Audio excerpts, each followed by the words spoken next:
አሰላሙ አለይኩም ወራህመቱላሂ ወበረካቱ። እንዴት ናችሁ? ውድ ሀገሬ ልጆች በያላችሁበት ሰላማችሁ ብዝት ይበልልኝ። ዛሬ በአዲስ ቪዲዮ መጥቻለሁ። በአዲስ ነገር ቪዲዮን እስከ መጨረሻው በማየት ላይክ፣ ሼር፣ ሰብስክራይብ እያደረጋችሁ አብራችሁኝ ቆዩ እስከ ቪዲዮ መጨረሻ ድረስ። ያው ዛሬ በአዲስ ነገር ይዤላችሁ የመጣሁት እንደምታውቁት በፈረንጆች ኖቬምበር 11ኛ ወር ቅናሽ አለ። ብላክ ፍራይዴይ ይሉታል ፈረንጆቹ። ስለዚህ ይህንን ቅናሽ ተጠቅማችሁ ያስፈልገኛል ብላችሁ ወይም ደግሞ ግዴታ መግዛት አለብኝ የምትሉትን ነገሮች በዚህ ወቅት ብትገዙ ከልብስ ጀምሮ እስከ ትልልቅ እቃዎች ስልክ ሊሆን ይችላል፣ ብቻ ሁሉም ነገር አሁን ላይ በቅናሽ ነውና ቅናሽ ተጠቅማችሁ ግዙ ላለሁኝ። ያው ስልክም ከፈለጋችሁ እንደዚሁ ስልክ፣ ሽቶዎች፣ የተለያዩ ሁሉም ነገር ነው ዲስካውንት የሚወርደው በዚህ ወር። ያው የመጨረሻው 11ኛው ወር ላይ ብዙ ቅናሽ ስላለ ይህን ተጠቅማችሁ የምትፈልጉትን ነገር ግዙ ማለት ነው። በእርግጥ ብዙ እቃ ግዙ እያልኩኝ ማበረታታ አይደለሁም፣ ግን ግዴታ መግዛት አለብኝ ብላችሁ ያሰባችሁትን ግን አሁን ላይ ብትገዙ ለእናንተ ይበልጥ ይጠቅማቸዋል ማለት ነው። አንድ እቃ የምትገዙበት ሁለት እቃ አንድ ነገር መግዛት የምትሉበት ሁለት ተጨማሪ ሌላ ነገር ሊገዛላችሁ ስለሚችል ስለዚህ ያው ቁጠባም ነው ማለት ነው። የምትፈልጓቸውን ነገራቶች ግዙ። ሽቶ ሊሆን ይችላል፣ ስልክ ሊሆን ይችላል፣ ልብሶችም የተለያየ ነገር የቤት እቃም ከፈለጋችሁ መረተብ የምትፈልጉ ይህንን ግን አድርጉ ብዬ አላስብም። ግን ያው እናንተ ፍላጎታችሁ ከሆነ ግን አሁን ላይ በጣም አሪፍ ቅናሽ ስላለ ቅናሹን ተጠቅማችሁ የሚያስፈልጓችሁን ነገሮች ግዙ ማለት ነው። እቃ ስትገዙ ግን የምትፈልጉትን ሳይሆን ግዴታ ያስፈልገኛል የምትሉትን ብትገዙ ወጫችሁን እና ገቢያችሁን በደንብ እንትን ትላላችሁ ማለት ነው። የሚያስፈልገንና የምንፈልገው መግዛት ልዩነት አለው። ምክንያቱም ብዙ ነገር ያየነው ሁሉ ማነው ያስፈልገናል ብለን ካሰብን በጣም ይበዛል። ስለዚህ የሚያስፈልገንን ብቻ የግድ የሚያስፈልገንን ነገሮች ሲሆን ደግሞ ፍላጎታችንን ገድበን ግዴታ የሚያስፈልጉን ነገሮች ብቻ ላይ ትኩረት እናደርጋለን። ያ ካላስፈላጊ ወጪም እኛን ይጠብቀናል ማለት ነው። ያየነው ሁሉ የሚያምረን ከሆነ በቃ በዛው ልክ ወጫችንን እየጨመርን ነው የምንሄደው፣ አባካኝ ነው የምንሆነውና ያው እንደዛ አድርጋችሁ አሁን ላይ ቅናሽ ስላለ በተለይ ስልክ መግዛት የምትፈልጉ ከሆነ ግዴታ ስልክ መግዛት አለብኝ ብላችሁ ካሰባችሁ በዚህ ወቅት ተጠቅማችሁ ይህን ወቅት ተጠቅማችሁ በቅናሽ ታገኛላችሁ ማለት ነው። የምትፈልጉትን ስልክ ያው አይፎንም ሆነ ሳምሰንግ፣ ያው እንደኔ ሳምሰንግ አድናቂዎችም ሳምሰንግ መግዛት ትችላላችሁ። አይፎንም እንደዛው። ዙሮ በዚህ ሰዓት ያው ሁሉም ስለሚቀንስ ማለት ነው። በሌላ ጊዜ የምትገዙት እና በዚህ ሰዓት የምትገዙት ብዙ ልዩነት አለው። ያ የትርፉ ደግሞ ሌላ ነገር ይገዛላችኋል ወይም ደግሞ ትቆጥቡታላችሁ ማለት ነው። ዛሬ ይሄንን ነው ይዤላችሁ የመጣሁት። እናንተስ? በእርግጥ እዚህ ሀገር ደስ የሚለው ነገር በቃ በየጊዜው ወጠን ያለ በወጠን የተወሰነ ያው የወጠኒው ግን ብዙ የሚቆይ ዲስካውንት አይደለም።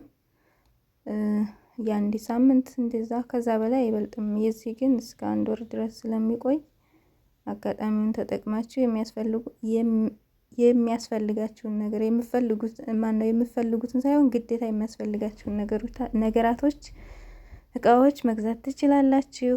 አሪፍ ቅናሽ ነው። እንደገና ደግሞ ልብስ ራሱ ብትገዙ አሁን ላይ ደግሞ ወቅቱም አሪፍ ስለሆነ ለኢትዮጵያ የሚሆን ቆንጆ ቆንጆ ጃኬቶች፣ የብርድ ነገሮች ይመጣሉ። ያው ልብስ እንኳን ሀገራችንም ያን ያክል ሁሉም ነገር ስላለ የሚያጓጓ አይደለም። ግን በተለይ ስልክ፣ ሽቶ እንደዚህ አይነት ነገሮችን የምትገዙ ኤሌክትሪክ እቃዎችን የምትገዙ ከሆነ ይህን ወቅት ብትጠቀሙ ኦልሞስት እስከ ግማሽ % ድረስ ቅናሽ ይኖራል ማለት ነው። 20%፣ 30% ቢሆን ራሱ ያለኛ ቀላል አይደለምና ተጠቅማችሁ ግዙ ማለት ነው። የኤሌክትሮኒክስ እቃዎችን እንደዚሁም ስልኮችን ብዙ ነገሮች አሉና እነሱን በዚህ ሰዓት አጋጣሚውን በመጠቀም ግዙ ላለሁኝ። እቃ ግን አታብዙ ማለት ነው። በእጃችሁ ይዛችሁት የምትገቡት አይነት በቃ ቆንጆ ቆንጆ ነገሮችን ያስፈልጉናል የምትሉት እንጂ ይሄ ኮተት ምናምን ሰብስቦ ሀገር መላክ ምናምን አስፈላጊ አይደለም። ምክንያቱም አሁን ላይ ሀገራችን ሁሉ ነገር ብር ይኑራችሁ እንጂ ሁሉም ነገር ሞልቷል ማለት ነው። እዚህም ግን ቅናሽ ሲወርድ በየጊዜው በቃ ጠብቃችሁ ቅናሽ ግዙ ማለት ነው፣ ብራችሁን ሴቭ ለማድረግ በቃ።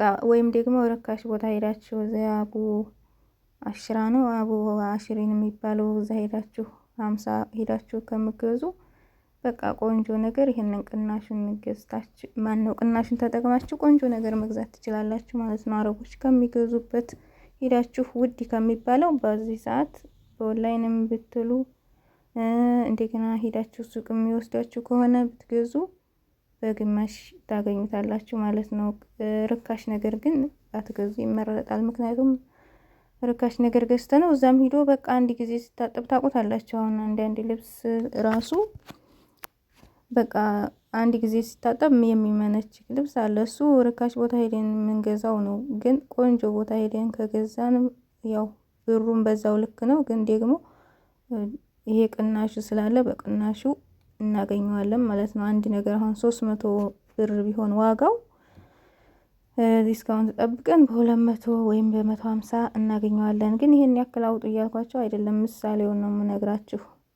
እኔ ግን የወደድኩት ነገር ከሆነ እኔ ስለ ወጪ አያስጨንቀኝም ማለት በጣም አስፈላጊና ቆንጆ ነገር ከሆነ በርካሽ ያልሆነ ነገር ከምገዛ እኔ በውድ ነገር ደህና ነገር ብንገዛ የተሻለ ነው፣ የኔ ምርጫ ነው ይሄ። ግን በትክክለኛ ዋጋው ደግሞ ሌላ ጊዜ ሂደን ስንገዛው ለኛ ትንሽ ይከብዳል ማለት ነው።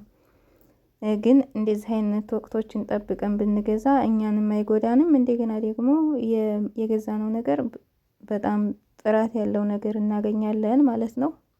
በአንድ ድንጋይ ሁለት ወፍ እንደሚባለው እንደዛ ስለሆነ ግዙ፣ ተጠቀሙበት፣ ቅናሹ እንዲያልፋችሁ ብዬ ለማስታወስ ነው ዛሬ የመጣሁት። እናንተስ ያለውን ሀሳብ ከታች አስተያየታችሁን አስቀምጡልኝ ማለት ነው።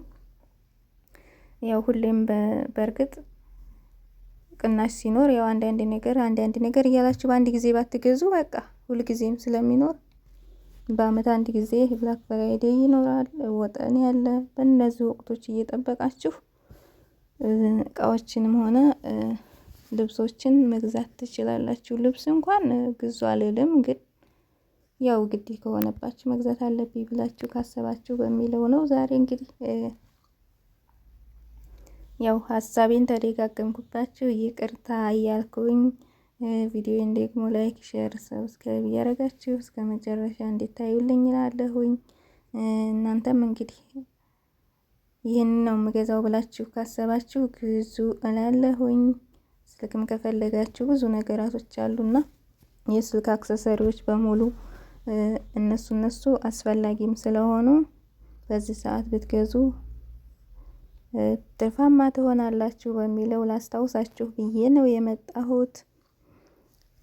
ኮሜንት እና ሀሳብ አስተያየታችሁን ከታች ከስር ጻፉልኝ እላለሁኝ። ከልብ ነው ማመሰግነው። ሁላችሁም በያላችሁበት ሰላማችሁ ብዝት ይበል። በዚህ አጋጣሚ ግን ያው ከኦንላይን ግን ባትገዙ እላለሁኝ። ከኦንላይን አትግዙ፣ ብዙ እንትን ነገር ስላለው እኛ የምናየው በፎቶና ደግሞ በእንትን በአካል ሲመጣልን ደግሞ የተለያየ ስለሆነ እሱን ጥንቃቄ በማድረግ ሱቅ እየሄዳችሁ የሚወስዳችሁ ከሆነ ሹፌርም ካለ በሹፌር እየሄዳችሁ ሱቅ ሄዳችሁ ግዙ ነው የምለው። ምክንያቱም ገንዘባችንን ካወጣን አይቀር የማይረባ ነገር መጥቶ ከምንናደድ መጀመሪያውኑ ቀድመን ብንጠነቀቅ የተሻለ ነው በሚለው ነው። ይህንን ነው የማሳስባችሁ። ከልብ ነው የማመሰግነው። ያው ትንሽ ቪዲዮ ረዘመ መሰለኝ።